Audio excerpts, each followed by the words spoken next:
Bonjour à toutes et à tous, bienvenue dans Grand Format, votre émission de débat sur le 360. Dans ce numéro, nous allons parler du transport et de la logistique, deux secteurs clés qui jouent un rôle primordial sur le plan économique et social. J'ai le plaisir de recevoir le ministre du Transport et de la Logistique, Mohamed Abdeljalil. Mohamed Abdeljalil, bonjour et merci d'avoir accepté notre invitation. Merci pour l'invitation. Votre parole est rare dans les médias. L'objectif pour moi dans cette émission est de partager avec celles et ceux qui nous regardent votre vision du transport et de la logistique. Il y a beaucoup de dossiers, beaucoup de questions. D'abord, une question d'actualité. Vous avez participé récemment à une réunion ministérielle consacrée aux préparatifs du Mondial 2030. Quels sont les chantiers qui relèvent de vos deux départements, le transport et la logistique, et qui doivent être traités de manière prioritaire avant l'échéance 2030? Alors, cette réunion qui s'est tenue, elle a deux objectifs. Le premier, c'est de finaliser le document d'offre du Maroc, conjoint avec le Portugal et l'Espagne. Bien que nous ne soyons qu'une seule candidature, nous devons bien sûr nous conformer aux besoins et aux exigences de la FIFA. Et le deuxième objectif, c'est de se mettre en ordre de marche pour pouvoir réaliser tous les engagements qu'on aura pris une fois qu'on aura présenté ces documents. Alors, dans le secteur du transport et pour la Coupe du Monde, c'est surtout des sujets de mobilité des personnes qui sont en cause, à savoir comment est-ce que nous allons recevoir les quelques centaines de milliers, 1 million de visiteurs ou 1,5 million de visiteurs pendant pendant le déroulement de toute la Coupe du Monde, comment nous allons faire face aux différentes journées de pic, parce qu'il y a des journées particulières. Et pour cela, en fait, ce qui est en jeu, d'autant plus que nous avons nos partenaires qui sont juste de l'autre côté de la Méditerranée, ce sera le transport maritime par ferry entre les deux continents, mais également, et probablement beaucoup plus même d'ailleurs, le transport aérien et donc les aéroports. Nous avons déjà signé un engagement vis-à-vis de la FIFA que nous mettrons tous les moyens en place pour pouvoir recevoir les supporters, les équipes et tout ce beau monde-là dans les meilleures conditions. Et cela se traduit concrètement dans les faits par le développement de 3 aéroports qui étaient déjà prévus. On va peut-être adapter les besoins de développement aux conditions que la FIFA nous précisera. Il s'agit de Marrakech, Tanger et Agadir qui sont dans le pipe, mais également d'un 4e projet qui est non moins important, qui est celui du futur aéroport de Casablanca et qui, lui, est en cours d'étude de programmation, qui est intimement lié avec le plan de développement de la Royal Air Maroc et qui pourra bien entendu servir également l'événement de la Coupe du Monde 2030. Si j'ai bien compris, il s'agit d'un nouvel aéroport. Alors je l'appelle nouvel aéroport parce qu'il y aura au moins une nouvelle piste. C'est dans ce sens-là que je dis nouvel aéroport, mais il sera peut-être tout près de l'autre. Mais qu'en-est-il de l'aéroport actuel, l'aéroport Mohamed V, parce que c'est une extension, si vous préférez. Je ne vais pas dire nouvel aéroport de Casablanca, je corrige. Je retire nouvel aéroport et je préfère dire extension. Le TGV, mis à part l'extension de la ligne reliant Marrakech à Kenitra, est-ce que vous avez d'autres projets dans le pipe? Le réseau ferroviaire grande vitesse planifié pour le Maroc à long terme est long de 1300 km. Il est long de 1300 km, il a une composante atlantique et une composante intérieure qui est le transmaghrébin en réalité. Et donc on est sur un axe Casablanca-Oujda et sur un axe Tanger-Agadir. Et ces 1300 km font partie du plan rail à terme. Aujourd'hui, le focus est sur Kenitra-Marrakech en grande vitesse, la libération de capacités sur les rails existants et le développement d'un transport régional type RER autour de Casablanca, de Rabat et de Marrakech. Et bien entendu, tous ces éléments, avec la connexion des aéroports, feront un ensemble cohérent pour permettre, par exemple, pour revenir au sujet de la Coupe du Monde, d'accueillir donc les visiteurs dans les meilleures conditions. Alors, en parlant justement du mondial, il y a le futur projet du grand stade de Casablanca. Qu'est-ce qui est prévu pour connecter, parce qu'il va être installé à Ben Slimane. Qu'est-ce qui est prévu pour connecter ce stade aux grandes villes, Alors, il est dans Rabat? la province de Ben Slimane. Il ne faut pas le voir vers la ville de Ben Slimane. Il est plus proche de l'actuel aéroport de Ben Slimane. Et il aura sa gare TGV. Et il aura sa gare RER également. Alors, si vous permettez, on va attaquer maintenant le secteur du transport, le transport routier. Le gouvernement continue d'apporter son soutien aux transporteurs. Vous venez de lancer les inscriptions pour une nouvelle vague d'aide directe. Alors, au début, le gouvernement parlait d'un soutien exceptionnel. Aujourd'hui, on a l'impression que ce soutien devient récurrent. Est-ce qu'il y a une logique derrière le maintien d'abord de cette aide, de ce soutien? Parce que des fois, même si le gasoil descend sous la barre de 12 dirhams, le gouvernement continue d'apporter son soutien. Bon, je préfère vous corriger sur ce dernier point. Il n'y a pas eu de soutien avec un gasoil stable à moins de 12. Je pense qu'on peut regarder l'histoire et je l'ai vérifié, donc il n'y en a pas eu. Je voudrais revenir. Alors, le caractère exceptionnel, court terme, long terme, etc., effectivement, ce sont des choses qui peuvent prêter à confusion. Je voudrais simplement dire que le soutien qui est apporté est un soutien qui est apporté à deux catégories de transport. On va prendre les transports de personnes et on va parler tout à l'heure des transports de marchandises. Transport de personnes, aujourd'hui au Maroc, il y a encore des transports de personnes qui sont réglementés en termes de prix. Exemple évident, le petit taxi et le grand taxi.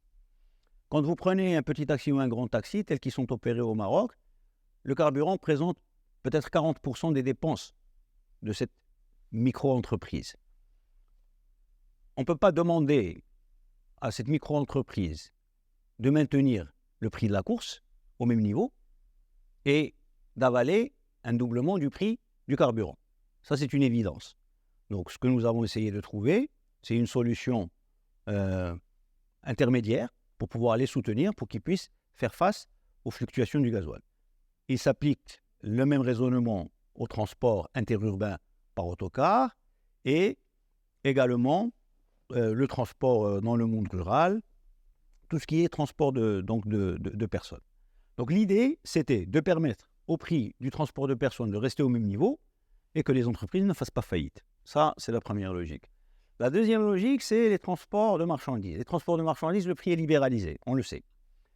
Maintenant, ce qui s'est passé, c'est une fluctuation très rapide. C'est-à-dire, on est passé peut-être de 9 dirhams à 14 dirhams en l'espace de quelques semaines. Vous m'avez dit tout à l'heure en aparté que vous étiez économètre. L'offre et la demande, c'est une adaptation qui permet de calculer un nouveau prix, mais il y a une inertie du marché. Et ça ne se voit pas dans les équations, mais c'est dans la réalité. C'est-à-dire que le transporteur n'est pas capable, du jour au lendemain, d'appliquer le surcoût et de régler ça au niveau des prix. Donc, nous avions eu peur que les transporteurs se mettent ou se trouvent dans une situation de devoir arrêter de travailler. Parce qu'ils ne vont pas travailler en perdant de l'argent et ils n'ont pas de profondeur financière. Ils ne peuvent pas attendre que ça s'améliore. Donc, nous les avons soutenus. Nous maintenons le soutien aujourd'hui dans une logique de structuration et d'aide à la structuration de ce marché qui a souffert pendant de nombreuses années. Et nous attendons essentiellement un projet de loi qui est le projet de loi de l'indexation, qui est un projet de régulation de marché qui va permettre de rééquilibrer les relations entre transporteurs et donneurs d'ordre. Et, à mon sens, lorsque ce projet de loi sera là, cette aide, en tout cas sur le transport de marchandises, n'aura plus lieu d'être, de la même manière. Alors, en parlant justement de ce projet de loi sur l'indexation, il était question de boucler le circuit législatif avant mars 2023. Nous sommes en mai 2024. Est-ce que ce retard est justifié? Bon, je ne maîtrise pas le calendrier législatif. Je pense que certains projets de loi, notamment les textes relatifs à l'état social, étaient prioritaires et donc leur a été donnée la priorité. Je pense qu'aujourd'hui, il y a au plus haut sommet du gouvernement, il y a la reconnaissance que c'était le moment de le pousser. Alors, il y en a certains qui disent que peut-être à l'intérieur du gouvernement, certains ministres s'opposent à ce projet de loi sur l'indexation parce que peut-être l'application de l'indexation pourrait aggraver l'inflation. L'inflation n'est pas liée au prix du transport. Et la preuve en a été faite il y a très peu de temps. les tomates sont passées de 13 à 3 sans qu'il ne se passe rien sur le transport de marchandises. Donc, si on pense que c'est le prix du transport qui induit le prix de la tomate sur les étals, on se trompe. Vous êtes économiste et c'est facile à comprendre. Après, on peut faire le calcul, hein, on peut le ramener à la tonne, vous allez vous retrouver avec 10 centimes le kilo ou la 15 centimes le kilo de transport. Donc, même si vous multipliez par 1,5 le prix du transport, vous passez de 10 centimes à 15 centimes. Lorsque vous êtes sur un produit qui se vaut 6 dirhams le kilo, ben, s'il y a une variation, vous allez avoir 5 centimes de plus, 10 centimes de plus, mais pas des variations. Les marchés, le commerce est fortement, comment dire, les prix sont fortement influencés par les lois de l'offre et de la demande. Donc le risque, au contraire, de ne pas soutenir un transporteur et de ne pas lui permettre de régler ses prix, c'est que le service s'arrête et dans ce cas-là, là vous avez l'inflation parce que l'offre devient insuffisante. Et on est bien d'accord que le renchérissement du transport, du fait de l'indexation en cas de hausse des prix des carburants sur le marché international, pourrait entraîner un renchérissement du coût du transport. Et par conséquent, nous ne sommes pas d'accord. Justement, soyons clairs. Le renchérissement rapporté au kilogramme de marchandises serait ridicule en comparaison avec ce que produirait une rupture de la chaîne logistique en termes de baisse de l'offre en comparaison de la demande. Et encore une fois, l'exemple est flagrant. Les tomates passent de 3 à 13 et de 13 à 3 sans qu'il ne se passe rien au niveau du transport de marchandises. Donc, ce n'est pas une bonne... le raisonnement est faux. Tout à l'heure, on a parlé d'une nouvelle vague d'aide directe. On est peut-être à la 15e vague de soutien direct aux transporteurs. Est-ce que d'abord, vous avez pris le soin d'évaluer ce mécanisme de soutien depuis son lancement? Et est-ce que vous avez un chiffre, le montant qui a été mobilisé par le gouvernement à ce jour dans le cadre de ce soutien? Je pense qu'avec l'aide actuelle, on va atteindre environ 8 milliards de dirhams sur donc, les 2 ans et demi pratiquement de mandat, parce que ça a commencé dans les premiers mois avec la crise ukrainienne. Donc on est sur 8 milliards sur 2 ans, on est environ... oui c'est ça, 4 milliards par an. Et ça va continuer encore en attendant l'indexation. L'évaluation, ça dépendra du prix du gasoil. Vous l'avez dit tout à l'heure. Si le gasoil baisse, on n'aura plus besoin de les soutenir. Et après, la loi de l'indexation, c'est une loi pour le futur, pour permettre au secteur du transport de s'adapter aux variations d'une de ses composantes de coûts les plus importantes, que sont les hydrocarbures. Peut-être que demain, lorsque les camions utiliseront de l'électricité, le sujet sera différent. Donc, aujourd'hui, on a besoin de cette loi d'indexation. Est-ce qu'on fera un audit, une évaluation? Probablement. De toute façon, il y a des instruments de l'État pour faire les audits des politiques publiques et ils le feront à un moment donné. Est-ce qu'aujourd'hui, nous avons fait une évaluation? Oui, nous regardons comment aurait pu évoluer le prix du transport si nous n'avions rien fait. Mais surtout, pour le transport de marchandises, on n'a pas voulu prendre le risque de la rupture d'approvisionnement des marchés. Et pour le transport public des voyageurs, nous avons voulu soutenir le pouvoir d'achat en maintenant le prix de ce transport public au même niveau. Bien, alors certains professionnels, toujours en parlant du soutien, certains professionnels pensent que le soutien de l'État a donné naissance à ce qu'ils appellent un phénomène d'accoutumance. C'est-à-dire celui qui a 10, je vais donner un exemple, celui qui a 10 camions par exemple, préfère les garer dans le parking et les immobiliser et recevoir en contrepartie un soutien de 8 000 dirhams pour chaque camion. Ça fait un total de 80 000 dirhams. Est-ce qu'il n'y a pas moyen d'introduire des ajustements dans un souci d'équité pour au moins s'assurer que le soutien aille chez les opérateurs ou les professionnels, les transporteurs qui sont au moins opérationnels? Alors, la première des choses, c'est que le phénomène dont vous parlez n'est pas un phénomène généralisé, parce que sinon il n'y aurait plus de camions.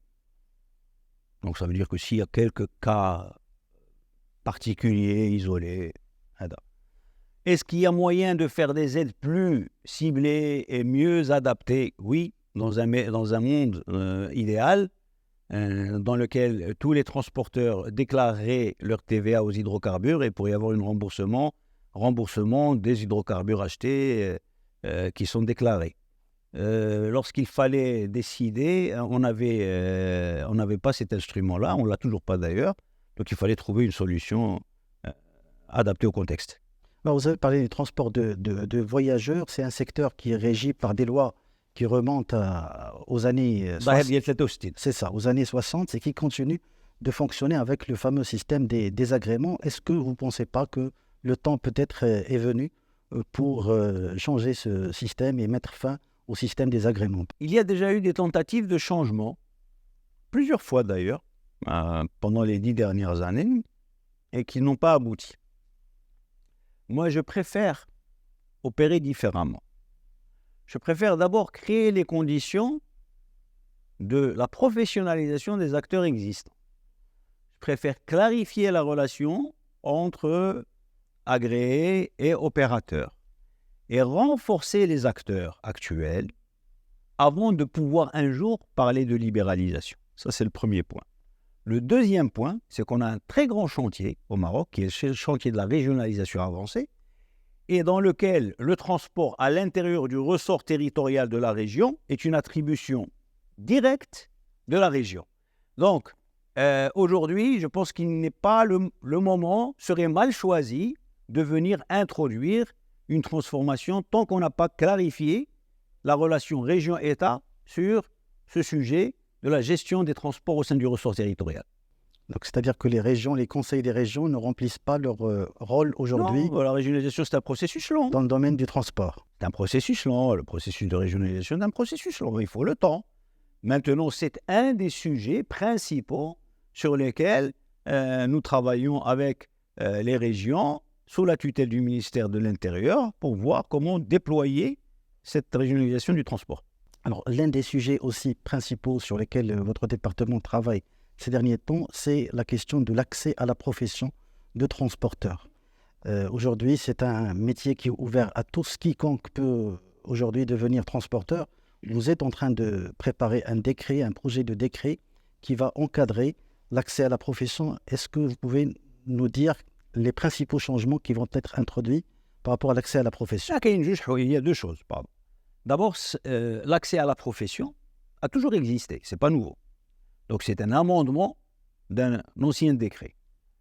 Et les premiers décrets ont vu le jour après la libéralisation du transport de marchandises. Et l'accès à la profession n'existe que dans les parties transport de marchandises.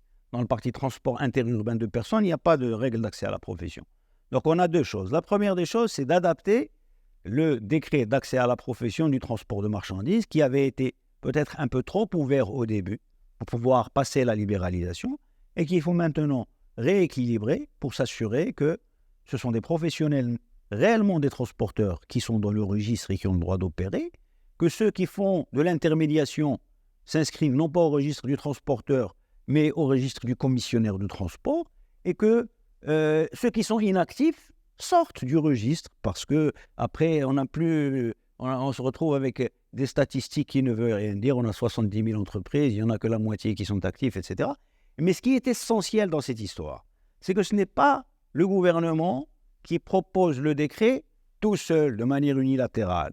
C'est le résultat d'un travail de longue haleine avec les professionnels. D'ailleurs, on était arrivé, vous savez, le problème du transport et de la représentation professionnelle, c'est aussi la multiplicité de la représentativité. C'est difficile, c'est pas très bien organisé non plus. Ça aussi, c'est un sujet sur lequel on travaille avec eux. On n'a pas forcément, on ne peut pas mettre tout le monde autour de la table le même jour. Et on n'arrive pas à avoir l'accord de tout le monde. On a trouvé un texte qu'on a considéré équilibré parce qu'il répondait aux attentes du plus grand nombre. Et il a été publié dans le portail électronique du SGG, comme ça doit se faire dès qu'il y a un décret qui touche à une profession. Et il y a eu réaction de certains professionnels. On a dit, attendez, nous, ce décret, on veut le faire avec vous, pas contre vous. Donc aujourd'hui, on est en train de retravailler avec eux pour essayer de trouver un texte qui réponde le mieux aux attentes de la profession. Sachant que, bien entendu, la structuration de la profession, elle a pour but final et ultime d'offrir des services de transport de qualité aux entreprises et aux citoyens. Et c'est un décret qui sera prêt dans quelle échéance? Je n'ai pas les dates exactes, mais ils sont en train de travailler. Je sais qu'il y a des réunions qui se tiennent de manière actuellement avec la direction des transports routiers pour atteindre une version mieux acceptée et peut-être mieux comprise. Parce que je pense que ce qui s'est passé, probablement, c'est que quelques éléments de ce décret, tel qu'il a été publié, ont été mal expliqués. Alors, un décret, du fait de la rétroactivité de la loi, je pense que les nouvelles dispositions, les nouvelles conditions vont s'appliquer aux nouveaux transporteurs. La question, qu'est-ce qui est prévu pour les transporteurs qui sont déjà opérationnels aujourd'hui et qui ne rempliront pas les conditions qui figureront dans le futur décret. Le décret permettra de donner une phase de transition aux transporteurs existants pour se conformer aux règles pour pouvoir continuer à être transporteur. Ça relève pas de la loi, c'est du réglementaire. Alors, restons dans le transporteur, j'ai une question sur le mode de gouvernance. Maintenant, c'est un secteur qui reste caractérisé, je parle surtout du transport de voyageurs. C'est un secteur qui est caractérisé par une gouvernance éclatée. Je vais donner 3 exemples. Les gares routières, la gouvernance est éclatée entre votre département et les communes, les collectivités territoriales. Le transport touristique, la gouvernance est éclatée entre votre ministère et celui du tourisme. Et puis le transport du personnel, la gouvernance est éclatée encore une fois entre votre département et le ministère de l'Intérieur. Alors ce mode de gouvernance, il agit sur la cohérence et l'harmonie du secteur du transport. Est-ce que vous avez pensé à des solutions pour remédier à ces problèmes de gouvernance? Alors en fait, que le transport, qu'il y ait plusieurs départements qui interviennent et qui interfèrent dans le transport, c'est quelque chose de tout à fait normal.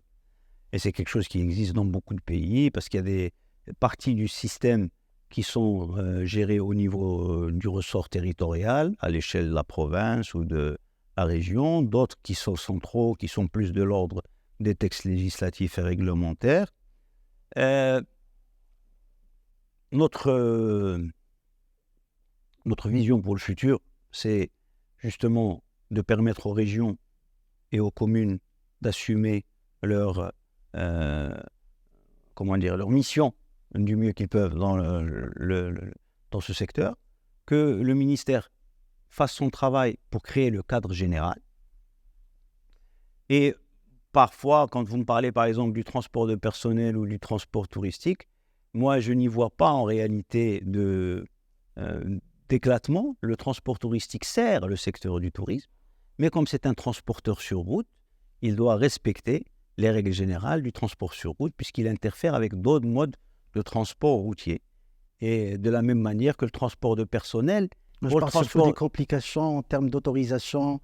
Il fallait chercher des autorisations. Le transport touristique, il tombe sous... C'est du transport public de personnes. C'est du transport public de personnes. Parce que le transport touristique, toute personne peut, un touriste qui vient, on lui dit c'est un transport touristique, donc c'est du transport public.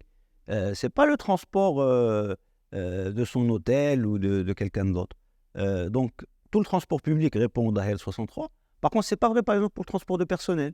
Parce que le transport de personnel, en réalité, c'est un transport de nature privée. C'est le transport de l'entreprise pour son personnel. C'est un cadeau ou un service qu'offre cadeau, façon de parler. C'est un service qu'offre l'entreprise à son personnel. Mais comme ils ont commencé à l'externaliser, le gouvernement a senti le besoin de le réglementer pour l'encadrer. Mais c'est principalement pour des raisons de sécurité des usagers. Je voudrais vous interpeller sur ce phénomène d'exode ou de fuite de conducteurs. Auparavant, on parlait de fuite d'ingénieurs. Aujourd'hui, on parle de fuite de conducteurs. Récemment, l'Espagne a annoncé qu'elle allait recruter 26 000 conducteurs marocains. Les médias espagnols ont parlé d'un accord qui a été signé entre votre département et l'Espagne dans ce sens.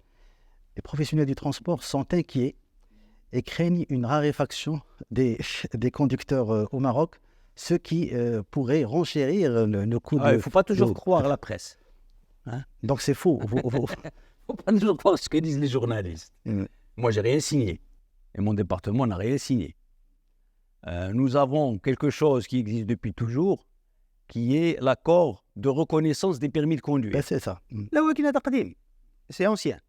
L'accord de double reconnaissance, c'est un accord qui permet à quelqu'un qui est résident dans un pays, qui a passé son permis dans ce pays-là, s'il change de résidence, de pouvoir échanger son permis avec le permis de l'autre pays. Et en général, c'est les véhicules légers. Et si ma mémoire ne me fait pas défaut, je ne crois pas qu'on est d'accord. On n'a pas d'accord sur les poids lourds. Donc il n'y a pas d'accord sur les poids lourds.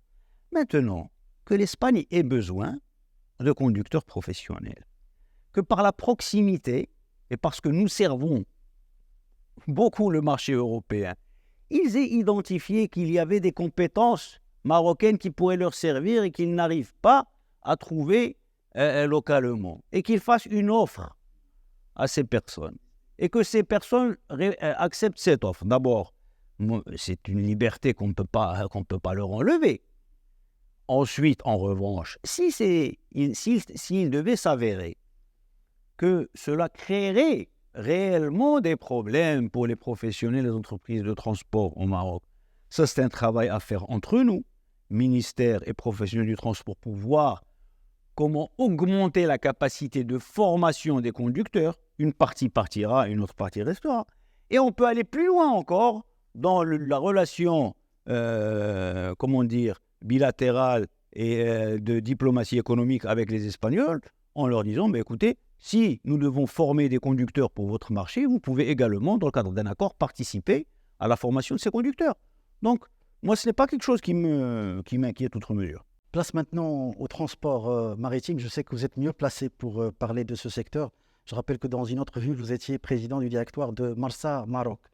L'année dernière, dans son discours à l'occasion de la Marche verte, le roi Mohamed VI a appelé à réfléchir à la constitution d'une flotte nationale de marine marchande forte et compétitive. Je sais que vous avez déjà lancé une étude dans ce sens. Est-ce que vous avez pu avancer dans ce dossier?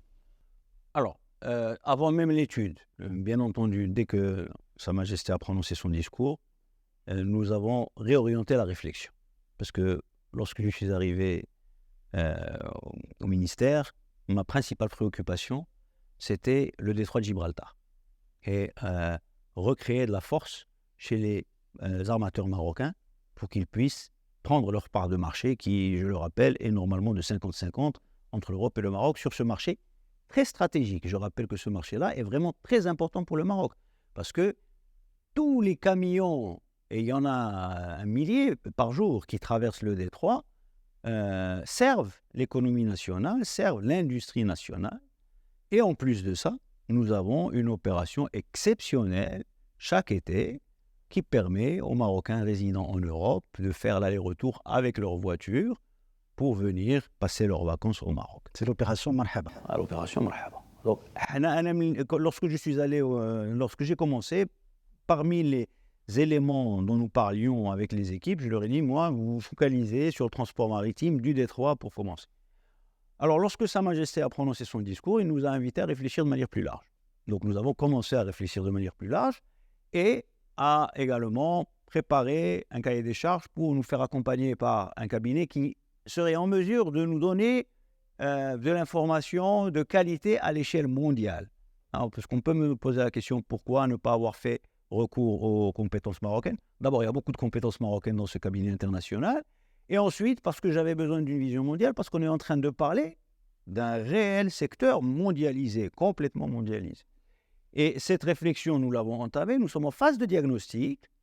On devrait terminer le diagnostic dans 2-3 semaines. Et là, on va commencer à élaborer les différents scénarios de développement potentiel pour pouvoir les évaluer. Et ensuite, faire ressortir lesquels sont les plus pertinents pour notre pays avant de les proposer à la validation pour pouvoir les mettre en œuvre. La libéralisation du transport maritime remonte à l'année 2007, c'est-à-dire nous avons déjà une expérience. C'est une libéralisation qui a été un coup dur sur le pavillon national et elle a profité surtout aux mastodontes internationaux, Maersk, CMA-CGM, MSC, etc. Et entre-temps, il y a eu la disparition de la flotte nationale, Comaritz, Comanav, IMTC. Ma question, que faut-il faire pour ne pas reproduire les échecs du passé? Alors, personnellement, je ne pointe pas du doigt la libéralisation en tant que responsable de la disparition de la flotte. Ça y a peut-être contribué, mais à mon sens, à un niveau très très faible. Pour une raison qui est très simple, c'est que, on le voit bien, on est passé d'un monde où chaque pays avait sa flotte à un monde où il y a eu une flotte qui s'est globalisée.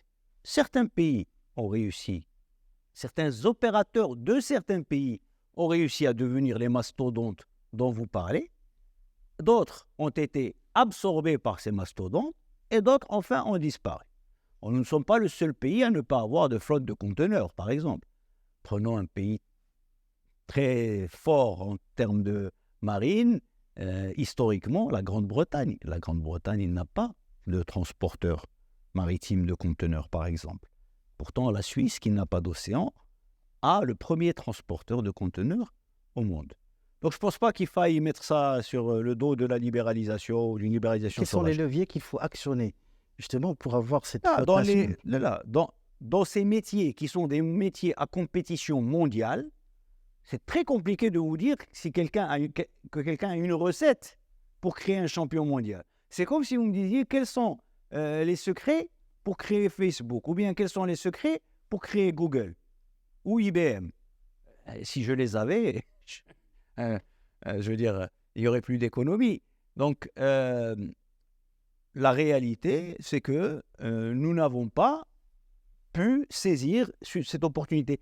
Les cellules qui existaient à l'époque, peut-être que c'est lié, vous savez, ça a changé dans les années 80. Cette transformation ne s'est pas faite en 2007. Elle a commencé dans les années 80. Or, le Maroc, dans les années 80, était sous programme d'ajustement structurel. Si nous n'avions pas été sous programme d'ajustement structurel à ce moment-là, peut-être qu'un des armateurs marocains serait devenu un grand champion. Ça n'a pas été le cas. Ensuite, la disparition de IMTC et de Comarit, bien, il y a un peu de malchance, un peu peut-être de manque de vision stratégique. Sûrement un peu de malchance, parce que typiquement pour IMTC, que je connais bien parce qu'il était le client de Marsa Maroc, le problème qu'il a connu, c'est qu'il a fait un investissement très important en même temps que la crise de Lehman Brothers. Et quand il y a eu la crise de Lehman Brothers, les prix du fret se sont effondrés et il venait d'acquérir 4 navires qu'il a frétés. Alors, le transport maritime est un secteur très capitalistique. Est-ce que l'État est disposé à réinvestir dans le secteur en association avec le secteur privé? Alors, aujourd'hui, le cadre de soutien à l'investissement est connu. C'est la charte de l'investissement. Y a-t-il des acteurs publics ou parapublics qui seraient disposés à tenter l'aventure en co-investissant? Je ne peux pas répondre pour eux. Ils regarderont les business plans et décideront en fonction de leur appréciation du risque et de l'intérêt d'y aller. Ce que je voulais dire sur le transport maritime, il y a un préalable. Il faut que le Maroc offre à ses investisseurs qui voudraient aller investir dans ce secteur les meilleures conditions que celles qui sont offertes par les autres pays, en termes de fiscalité, en termes d'accès au financement, en termes d'assurance, etc., etc. Ça, c'est un premier point. Ensuite, je pense que comme c'est un sujet complexe, grâce à l'étude, on pourra identifier des niches et que pour ces niches-là, on pourra peut-être aller nous-mêmes susciter l'intérêt du secteur privé pour qu'il se développe dans ces niches-là avec un soutien éventuel de l'État ou bien dans le cadre de la charte de l'investissement ou bien dans un autre cadre. Il paraît que ce secteur suscite l'intérêt des investisseurs émiratis. Est-ce que vous avez eu des contacts avec les investisseurs émiratis dans ce sens? Nous en avons parlé lors de la visite de Sa Majesté à Abu Dhabi. Et cela fait partie d'ailleurs, et c'est dans la déclaration publique qui a été faite après la visite royale, des champs de coopération qui pourront être développés. Et effectivement, aux Émirats, il y a un certain nombre d'entreprises qui voient une opportunité de développement de flotte. Alors avant de clore le dossier transport maritime, un mot sur la traversée du détroit, vous en avez parlé brièvement. L'opération Marhaba va démarrer dans 1 mois et demi. Là encore, la flotte marocaine a quasiment disparu. Récemment, il y a eu l'épisode, bien évidemment, de Intershipping qui connaît des difficultés, qui a cessé d'opérer sur les liaisons entre le Maroc et l'Espagne. Quelles sont les mesures que vous avez prises pour combler d'abord le vide laissé par Intershipping et surtout pour assurer le déroulement de l'opération Marhaba 2024 dans de bonnes conditions? La dernière réunion de la commission mixte, c'est une commission mixte entre le Maroc et l'Espagne, s'est tenue il y a quelques jours. Le plan de flotte qui est prévu pour cet été est jugé par les deux parties tout à fait satisfaisant et capable de répondre aux besoins, puisqu'on a la même capacité que l'année dernière. Comment on a mobilisé cette capacité? En faisant recours à l'armement marocain qui n'a pas disparu. Nous avons encore 2 compagnies au Maroc. Nous avons la compagnie AML et nous avons une filiale d'une compagnie étrangère qui s'appelle Redfish Sea, la compagnie RFS. À la compagnie AML, nous leur avons proposé d'apporter 2 navires pour les mettre sur la liaison rapide entre Tanger et Tarifa. ils se sont engagés, ils ont trouvé les bateaux, ils vont les apporter. On leur a proposé de rajouter un 3e bateau sur Tanger Med Algeciras.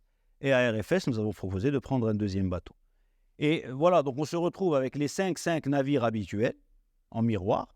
Et pour les périodes de pic, en général, on vient rajouter 2 bateaux, voire 3, pour vraiment la semaine qui est très, très chargée. Bien. Alors, je voudrais, Monsieur le ministre, vous interpeller sur cette polémique autour de l'interdiction de l'accès des poids lourds dans le centre-ville de Casablanca. Parallèlement à cela, en fait, le port de Casablanca est devenu accessible via une seule porte, la porte numéro 6. Je sais que vous connaissez bien les rouages du port de Casablanca. Les portes de 1 à 5, ils sont fermés. Donc, vous êtes doublement, Monsieur le ministre, vous êtes doublement concerné par ces nouveaux développements. D'abord, du côté des transporteurs qui estiment que cette mesure va renchérir le coût du transport parce que ça allonge les trajets d'à peu près 15 jusqu'à 30 minutes. Et puis, d'un point de vue logistique, cette fois-ci, je fais appel à votre casquette de ministre de la Logistique. Il n'existe pas à ce jour une zone logistique où les camionneurs peuvent déposer leurs marchandises pour ensuite les évacuer et les distribuer sur Casablanca. Je sais que c'est beaucoup de sujets. Non, c'est pas très compliqué comme sujet. D'abord, portes 1, 2 et 3 sont fermées depuis très longtemps au trafic marchandises. Moi, quand j'étais chez Marseille, ils étaient déjà fermés. Ensuite, portes 4 et 5 sont 2 portes, mais qui finissent toutes les deux sur un seul pont. Donc moi, je ne les appelle pas portes 4 et 5. Je les appelle portes 4 plus 5.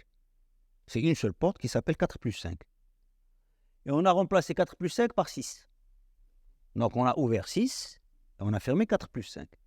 C'est vrai que la porte 6, à la sortie, elle n'est pas optimisée encore, puisqu'on arrive sur un giratoire, alors qu'idéalement, il faudrait passer en passage supérieur ou en passage inférieur pour fluidifier. Ce n'est pas une décision du ministère, vous le savez très bien, c'est une décision du territoire.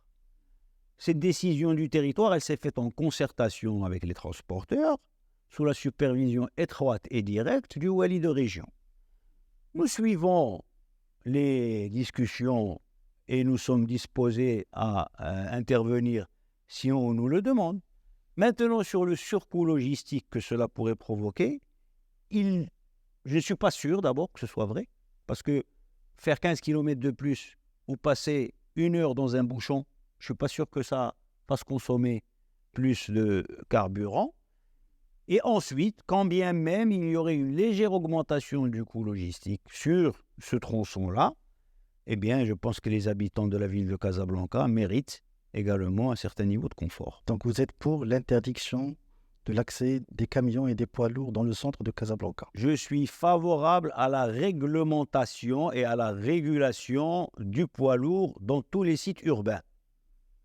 Ça ne veut pas dire l'interdiction pure et dure. Ça peut être l'interdiction de certains axes, ça peut être l'interdiction de certains périmètres, ça peut être l'autorisation de certains périmètres à certaines heures de la journée et pas à d'autres. C'est ce que font toutes les villes du monde. Et je pense que le Maroc est arrivé avec ces villes à un niveau recherche en tout cas un niveau de qualité de vie qui oblige les différentes parties à se mettre autour de la table et accepter chacun de faire quelques concessions. Quand j'ai eu des discussions avec les transporteurs, ils disent que peut-être qu'il fallait commencer par aménager les zones logistiques autour de Casablanca. Et là, la stratégie nationale logistique, il prévoyait 7 ou 8 zones, je pense, autour de Casablanca, Znata, Oulad Saleh, Triaïta 1, Triaïta 2, etc. Il devait y avoir une ceinture logistique autour de Casablanca. Rien n'est fait. Là, c'est pas ça le sujet. La Cozumar, pour ne citer que la Cozumar. C'est pas parce qu'on va faire une zone logistique que la Cozumar va déménager. Or, la Cozumar, quand il y a un bateau qui vient, c'est un bateau de 40 000 tonnes. Il faut le décharger. C'est plus de 1000 camions. Donc, ils seront toujours là, avec ou sans zone logistique. Bon, peut-être qu'un jour, certains s'installeront pour le développement futur dans de nouvelles zones. Donc, je ne pense pas qu'il faille jouer à ce jeu de dire l'œuf avant la poule ou la poule avant l'œuf. Je pense simplement que ce sont 2 sujets distincts. On doit réglementer le transport des poids lourds au sein des grands centres urbains, comme ça se fait partout dans le monde. Et on doit également adapter les installations logistiques aux défis futurs que peuvent, le cas échéant, provoquer ce genre de décision. Et au jour d'aujourd'hui, les zones logistiques ne sont pas encore adaptées دابا اليوم à ce type de ان décision. كاميون كي veut aller جي بروجي مع انجيليك بغا يمشي لانجيليك قبل كان تيخرج من باب 4 و5 وتيمشي طول حتى توصل عند انجيليك. دابا تيدوز من باب 6 وخصو يرجع. سي تو، هذا هو الفرق اللي كاين. Maintenant, on peut tout à fait, dans une ville, dire on ne veut plus que les poids lourds circulent entre 8 h du matin et 8 h du soir, parce que on ne veut pas mettre en péril la vie des citoyens, on ne veut pas créer l'inconfort que provoque le transport de marchandises. Et ça, comme je vous le dis, est-ce que je crois beaucoup que ces décisions se font avec la concertation. Et je suis certain qu'à Casablanca, la décision a été concertée. Je ne vais pas dire mes sources, mais elle a été concertée. Maintenant, quand il y a un changement, il y a toujours des difficultés qui naissent. Et il faut faire face à ces difficultés plutôt que de jeter le bébé avec l'eau du bain. Voilà. Monsieur le ministre, j'ai commencé par une question d'actualité. Je vais terminer par une question d'actualité, mais cette fois-ci d'ordre politique. Je vais parler du parti de l'Istiqlal. Vous êtes un ministre istiqlalien. On parle d'une guerre entre les différents courants au sein du parti, au sujet notamment du comité exécutif. D'abord, comment vous avez vécu cette situation et est-ce que vous avez présenté votre candidature au comité exécutif? Je vais répondre d'abord par la dernière. Non, je n'ai pas présenté ma candidature au comité exécutif. Quant à la guerre à laquelle vous faites référence, je trouve que le mot est très très fort. Moi, je considère... guéguerre, je dirais une guéguerre. Non, moi je considère qu'il est sain que dans un parti qui a plus de 80 ans, qui est un parti qui est très dynamique, qu'il y ait des tensions au sein du parti pour l'influence du pouvoir, parce que quand on est dans un parti politique, c'est pour pouvoir influencer la vie publique, c'est pour pouvoir participer à diriger la société dans laquelle on vit, dans une direction ou dans une autre. Donc, un parti dans lequel il n'y aurait pas de tension, à mon sens, c'est un parti qui serait mort. Maintenant, ce parti tenu son congrès, élu son conseil national, c'est-à-dire 1200 personnes, et élu son secrétaire général. Et le conseil national est resté ouvert pour pouvoir construire un comité exécutif basé sur les 107 candidatures qui ont été présentées, dont doivent sortir 30 ou 34, je ne sais plus exactement. Pour passer de 107 à 30 ou 34, il faut que les gens se mettent d'accord. Et notre secrétaire général, qui a été élu à l'unanimité, j'en profite pour le féliciter de vive voix et lui souhaiter beaucoup de courage et de succès dans son travail. Nizar Baraka. C'est Nizar Baraka travaille au quotidien pour trouver le bon compromis pour la constitution de ce comité exécutif qui doit être un comité exécutif renouvelé, qui répond aux attentes de Sa Majesté de la moralisation de la vie publique et qui permette au parti de l'Istiqlal de gagner les prochaines élections pour pouvoir conduire le prochain gouvernement, parce que c'est ça le but du parti. Mohamed Abdjili, le ministre du Transport et de la Logistique, merci pour tous ces éclairages. Merci d'avoir répondu aux questions du 360. Merci infiniment. Merci à toutes celles et à tous ceux et à mes collègues qui m'ont accompagné dans la réalisation de cette émission. Khalil Selk, Khadija Fbar, Abdelrahim Tahiri. Mesdames et messieurs, merci pour votre attention. À très bientôt.